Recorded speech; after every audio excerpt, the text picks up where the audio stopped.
Greetings.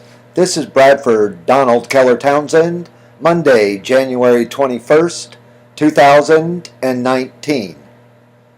Learning from Russia's Information Offenses. The article was written by Colonel Liam Collins, Wednesday, October 24th, 2018. Quote, "The day has come when all acknowledge that words, cameras, photographs, the internet, and information in general has become another branch of weaponry, another branch of the armed forces. Now, Russian Defense Minister Sergei Shoigu characterized the global information environment and its country's military role. In 2015, 2 years later, he acknowledged Russia had created information operation troops. The information war, of course, has been a feature of Moscow's relationship with its adversaries in the West. The Cold War was very much a war of ideas, with the United States and Russia attempting to convince others of the virtues of their respective political economic systems. The United States ultimately won the Cold War, but its military largely ignored the role that information operations played in this victory. By contrast, Russia has invested heavily in information operations, especially over the past decade, while the state-sponsored RT television network and attempts to influence the 2016 U.S. presidential election are the most recognized Russian information operation efforts.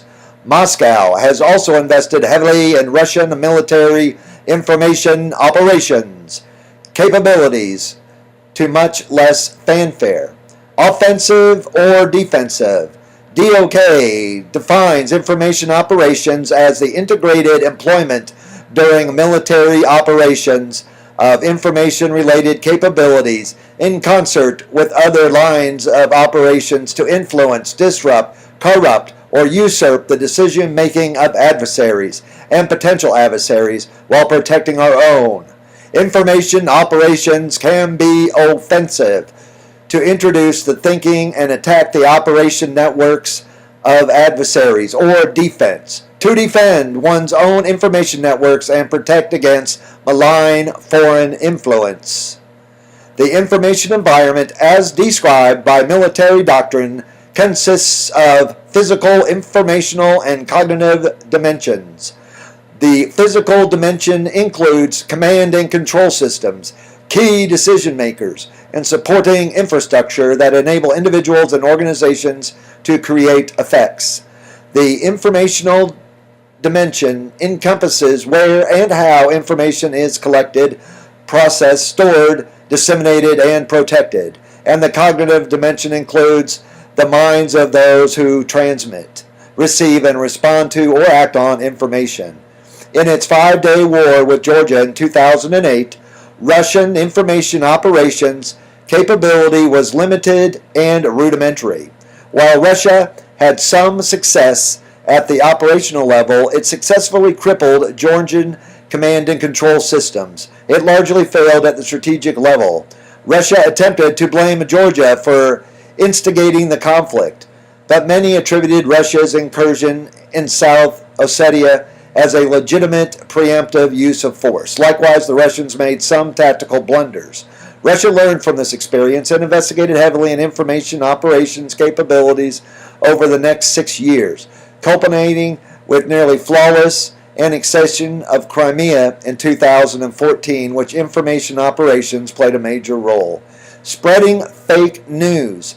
Russia employs information operations during shaping operations throughout the region. One common technique is using troll factories to create and spread fake news that supports Russian narratives in the Baltics. A common theme is discrediting government officials. Other times, the troll factories selectively push stories that support Russian objectives. They have, for example, highlighted crimes committed by refugees to exaggerate European political divisions, amplified issues that inflame Russian-speaking minorities, and disseminated stories about crimes committed by NATO enhanced forward presence soldiers. If we overlay the United States Army's operational phasing construct on Russia's recent military actions, we can clearly see the role information operations has played. In Ukraine, during Phase 1, deter, and Phase 2, seize the initiative, Russia created enough misinformation surrounding little green men to prevent action from Western nations. Nations that were unwilling to support Ukraine could seize on this misinformation as justification not to get involved. Russia is likely to conduct similar misinformation campaigns before conducting military operations in the Baltics or elsewhere. During Phase 3, Dominate, Russia seeks to maintain an information monopoly in Crimea. It succeeded in targeting telecommunications infrastructure to control information. Likewise, the Donbass, the region in the eastern Ukraine where the conflict with Russian-backed separatists is ongoing, Russia dominates the information environment as the region is largely Russian-speaking. And Russia controls the Russian-language TV, radio, and news outlets. At the tactical level, Russia conducts the Nancy Snow, a professor of public diplomacy at Japan's Kyoto University of Foreign Studies, describes a pinpoint propaganda by using electronic warfare and cyber capabilities to support its information operations campaign. Russia targets Ukrainian forces deployed in the combat region with test messages designed to undermine unit cohesion and troop morale. These messages are even synchronized with artillery strikes to increase their effectiveness, making clear that Russia views information operations as part of combined operations and not as an afterthought.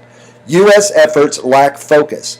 The most recent national security strategy acknowledges this threat. America's competitors.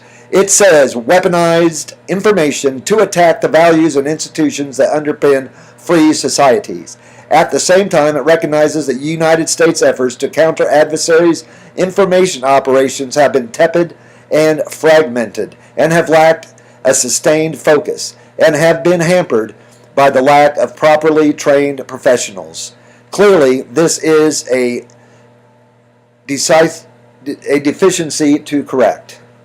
I think that's enough. I made my point here. This is by Colonel Liam Collins, Director of the Modern Warfare Institute at the West Point Military Academy, a career Special Forces officer. He has conducted multiple combat operations in Afghanistan and Iraq, as well as operational deployments to Bosnia, Africa, and South America.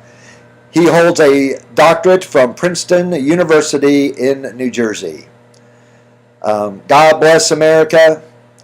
May you all do well and have a wonderful day.